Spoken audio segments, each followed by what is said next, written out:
अगर आप विदेश जा रहे हैं और खास तौर पर उज्बेकिस्तान जा रहे हैं कमाने के लिए रोजगार की तलाश में, तो आपके लिए यह खबर है। और आप कहीं भी जा रहे हैं तो आपके लिए यह खबर बहुत ही महत्वपूर्ण है। उज्बेकिस्तान से खबर आ रही है कि वहां पर टीन सेट गिरा, जिससे लगभग 30 से 40 लोग उस टीन सेट में दबे हैं, जिसमें अपने क्षेत्र के लोग काफी ज्यादा हैं। जिसमें बताया जा रहा है कि 8 लोग की तो तत्काल ही वहां पर मौत हो गई है, बाकी के लोग को रेस्क्यू करके हॉस्पिटल में भर्ती कराया गया है। अब वो पूरा सिस्टम हम बताते हैं कि क्या कुछ हुआ था। दरअसल उज्बेकिस्तान के उस जगह पर कई दिन से जो कंपनी है, उस कंपनी का नाम है इंटर इंजीनियरिंग। यहां से काफी लोगों की उसने भर्ती किया है। वहां पर लोग जाकर काम करते हैं अपने घर परिवार को चलाने के लिए। अब वहां पर टीन सेट में आज सुबह हाजिरी के लिए उनको बुलाया गया था, तो लगभग 200 से 250 लोग वहां पर मौजूद थे। जो आंकड़े इधर उधर हो सकते हैं थोड़ा बहुत, क्योंकि त्वरित खबर है, सूत्रों के हवाले से खबर है, वहां पर जो मौजूद हैं लोग वो बता रहे हैं। तो लगभग 200 से 250 लोग वहां पर मौजूद थे टीन सेट पे, और वहां पर अपनी हाजिरी दे रहे थे। उसी समय टीन सेट नीचे गिर गया। कई दिन से वहां पर बर्फबारी जारी है, जिसकी वजह से ऊपर पूरा टीन के ऊपर बर्फ इकट्ठा हो गया था, और वो काफी ज्यादा हैवी होता गया। क्योंकि बर्फ गल नहीं रहा था, जिसकी वजह से बर्फ गल ही नहीं रहा था, और वो लगातार भारी होता गया, और वो आज सुबह दुर्घटना का कारण बन गया, जिसमें अपने क्षेत्र के लगभग 30 से 40 लोगों की संख्या बताई जा रही है, जिसमें 8 लोगों की मौत हो गई है। अभी जो तस्वीर देख रहे हैं ये देवरिया के हैं, इनकी मौत हो गई है जिनको बताया जा रहा है। उसके अलावा अन्य कई लोग हैं, उनकी इलाज फिलहाल चल रहा है वहां पर। लेकिन वहां पर जो मौजूद लोग हैं, जिन्होंने इस वीडियो को भेजा है, जिन्होंने इन खबरों को बताया है, उन्होंने बताया है कि उज्बेकिस्तान में भारतीय जो मजदूर हैं उनकी स्थिति काफी दयनीय है।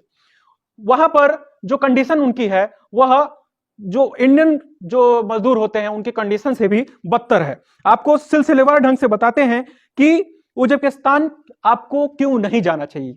तो वहां पर सबसे बड़ा आरोप जो है वह अपने ही इंडियन एम्बेसी के ऊपर है कि वहां पर इंडियन एम्बेसी काफी ज्यादा कमजोर है।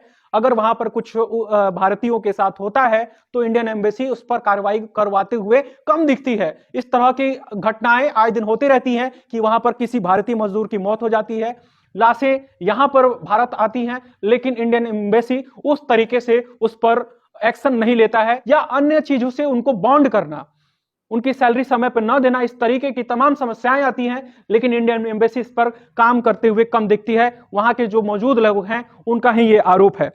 दूसरा आरोप है जाने के लिए तो एजेंट्स कहते हैं कि वहां पर जो कंपनी है उसके द्वारा मेडिकल फैसिलिटीज प्रोवाइड करी जाएगी, लेकिन वहां पर मौजूद जो लोग हैं वो कहना है कि वहां पर एक छोटा सा बुखार की दवा भी आपको लेनी हो तो आपको खरीदनी पड़ती है। वहां पर मेडिकल फैसिलिटीज के तौर पर कंपनी की तरफ से कुछ नहीं की जाती है।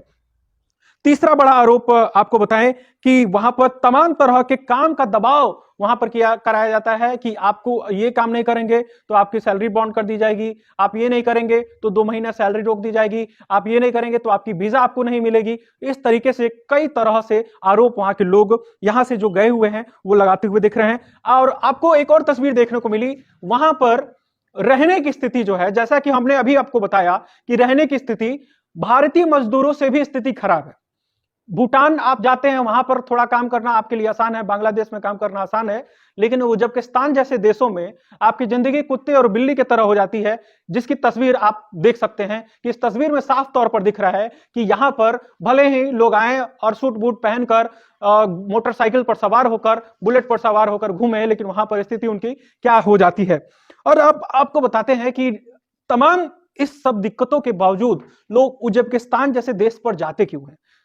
आपको बताएं कि वहां पर सबसे बड़ा रीजन जो है, यहां पर बेरोजगारी दर है। लोग अपने परिवार को चलाने के लिए वहां जैसे ये स्थान वाले जो देश हैं वहां पर जाते हैं, गल्फ कंट्रीज में जाते हैं कि जैसे तैसे उनका घर का खर्चा चले, उनके घर बाल बच्चे जो हैं वो पढ़ लिख लें, ताकि उनको वो स्थिति ना है। बेरोजगारी की स्तर जो भारत में है वो आपसे छिपी नहीं है। भारतीय सरकार किस तरीके से उसको ओवरकम करने की कोशिश कर रही है वो भी आपसे छिपा नहीं है। यहां पर देख ही रहे हैं कि एग्जाम्स हो रहे हैं, लीक हो रहे हैं, कैंसिल हो रहे हैं पेपर। तमाम जो युवा हैं, जो पढ़े लिखे हैं, उनको भी तमाम तरीके से दिक्कतों का सामना करना पड़ रहा है, तो वो तो आप जानते ही हैं। दूसरा जो रीजन है वो सबसे बड़ा रीजन है, एजेंट्स के बहकावे में आ जाते हैं। दरअसल इन सब देशों में दूसरे जो देश हैं वहां पर जो लेबर आते हैं वो चार्ज ज्यादा आते हैं, उनके जो नॉर्म्स होते हैं, जो उनके कंडीशन होते हैं वो बहुत मजबूत हैं, वहां की एम्बेसी मजबूत है, इसलिए वो टारगेट करते हैं इंडिया को, क्योंकि इंडिया की एम्बेसी वहां कमजोर है। तो जैसे मन करे वैसे वो भारतीयों से काम कराते हैं और उसके बदले में उनको पकड़ाते हैं ठेंगा। तो इसलिए ये भारतीयों को टारगेट करते हैं, इसमें एजेंट का शिकार बनाते हैं, क्योंकि एजेंट को काफी ज्यादा यहां सर उनको कमीशन मिलता है, इसलिए एजेंट बहकावे में बताते हैं कि आपको ये फैसिलिटी मिलेगी, ये मिलेगी, वो मिलेगी, वहां पर जीवन शैली ऐसी है वैसी है, लेकिन वहां पर जाने के पर आपको दूसरा कुछ फेस करना पड़ता है। तीसरा यहां पर रीजन है कि कई सारे गल्फ कंट्रीज में हम जो फर्जी तरीके के एक्सपीरियंस सर्टिफिकेट लगाते हैं और तरह का चीजें लगाते हैं, जिसकी वजह से कई सारे देश उनको ट्रैक कर लेते हैं और आपको वीजा नहीं मिल पाता है। और ऐसे में ये सब जो देश हैं वो आपको वीजा देते हैं और ये सहूलियत मिल जाता है, इसलिए आपको वहां जाना पड़ता है, उज्बेकिस्तान जैसे देशों में जाना पड़ता है। अब आपको बताते हैं कि विदेश में लोग क्यों जा रहे हैं, गल्फ कंट्रीज में क्यों जा रहे हैं। तो देश की बेरोजगारी दर, इस पर कोई बात क्या ही कहें, आपके सामने एकदम साफ है। बेतहाशा जनसंख्या वृद्धि जो हो रही है, यह भी एक बहुत ही बड़ा कारण है कि हम कई सारे सेक्टर्स में जो घुस रहे हैं उसमें आपको कमी मिल रही है, पढ़ने लिखने के बावजूद जो है आपको नौकरी नहीं मिल रही है। इसका सबसे बड़ा रीजन है कि एक वैकेंसी के लिए, एक सीट के लिए लाखों लोगों की दौड़ वहां पर है। अब आपको बताते हैं कि अब सबसे बड़ा एक और रीजन है, आपको बताएं कि अपने क्षेत्र के लोग जो है कोई भी काम करने से बहुत झेप करते हैं कि भाई हम ये अगर काम करेंगे तो लोग क्या कहेंगे, हम इस खानदानी हैं, अगर ये काम करेंगे तो क्या कहेंगे। छोटा काम करने से डरते हैं, उनको लगता है कि समाज में हमारी चीजें जो है वो खराब हो जाएंगी। अब इस पर जो है एक और रीजन बनता है ग्लैम। सोशल मीडिया के दौर में जो विदेश रहने वाले लोग हैं वो जीवन जैसे भी जी रहे हो, जैसे भी जी रहे हैं, अच्छे जी रहे हो या खराब जी रहे हो, लेकिन सोशल मीडिया पर या फिर आने के बाद से ऐसा शो करते हैं कि उनकी जिंदगी काफी ज्यादा अच्छी रह गई है। यह भी एक बहुत बड़ा कारण लगता है कि लोग को लगता है कि ग्लैम है, हम विदेश जाएंगे, हम गल्फ कंट्रीज में जाएंगे तो वहां पर बहुत अच्छा जीवन है, बहुत अच्छा सैलरी कमाई है। तो यह भी एक बहुत ही बड़ा रीजन बनता है।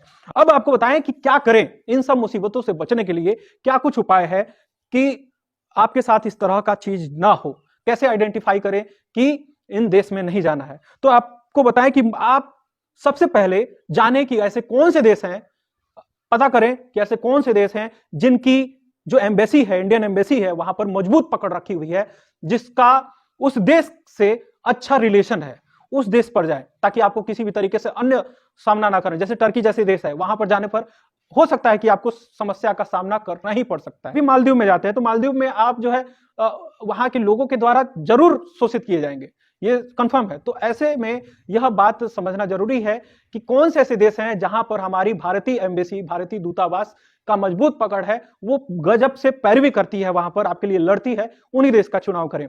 दूसरा है कि गलत तरीके से वीजा ना लें। बहुत बार कारण, सबसे बड़ा कारण यह बनता है कि जब हमें अप्रूवल नहीं मिलता है या फिर हमारे अंदर कोई स्किल नहीं होता है तो हम गलत ढंग से वीजा लेने की कोशिश करते हैं।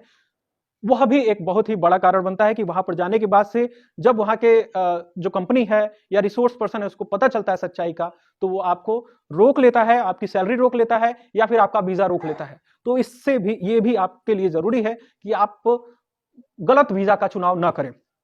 तीसरा जो है, जो गवर्नमेंट की स्किल्स प्रोग्राम्स चल रहे हैं उसको नजर रखे, वो जाने की कौन कौन से स्किल प्रोग्राम है। गवर्नमेंट के जो प्रोग्राम चल रहे हैं जिसमें कुछ पैसे से मदद गवर्नमेंट कर रही है, कुछ लोन दे रही है बायलैटरल दिए बिना, कोलेटरल दिए बिना, उन लोन्स के बारे में जानकारी लें और अपने विधायक, अपने सांसद के मदद से उस लोन को लेकर अपने रोजगार को शुरू कर सकते हैं कि आप अपने स्किल को इनहेंस करें। आमतौर पर यही होता है कि आप कारपेंटर के काम के लिए जा रहे हैं लेकिन आपको कारपेंटरी नहीं आ रही है, लेकिन फिर भी आप दूसरे जगह से एक्सपीरियंस लेटर दिखा देते हैं और चीजें तमाम दिखा देते हैं, जो जाने के बाद से आपका डाउनग्रेड होता है। आप जाते हैं उस वीजा पे, लेकिन जब कंपनी को लगता है कि आप इस लायक नहीं है तो वो डाउनग्रेड करके आपको नीचे रख देती है, जिससे आपकी सैलरी भी प्रभावित हो जाती है और आपका जीवन शैली भी वहां पर प्रभावित हो जाता है और आप अपने आप को ठगा ठगा महसूस करते हैं, क्योंकि आप भले ही उस कंपनी के द्वारा आपका पूरा खर्चा दिया जा रहा हो लेकिन एजेंट आपसे मोटा पैसा वसूलता है, ये इलीगल तरीके से। ये बात आप लोग अच्छी तरीके से जानते हैं। इसलिए जो स्किल्स प्रोग्राम है उसको, स्किल्स प्रोग्राम को ज्वाइन करें और अच्छी तरीके से अपने उस स्किल को, अपने जो कुशलता है उसको अच्छे से समझ के अपना रोजगार करने की कोशिश करें। और सबसे महत्वपूर्ण बात, झेप हटा दें। हमारे समाज में जब तक झेप है, जब तक हमारे लोग हैं, क्या कहेंगे लोग, यही सबसे बड़ा रोग, जब तक अपने मन से नहीं अडॉप्ट करेंगे इस मंत्र को, तब तक आपको समस्याओं का सामना करना पड़ेगा।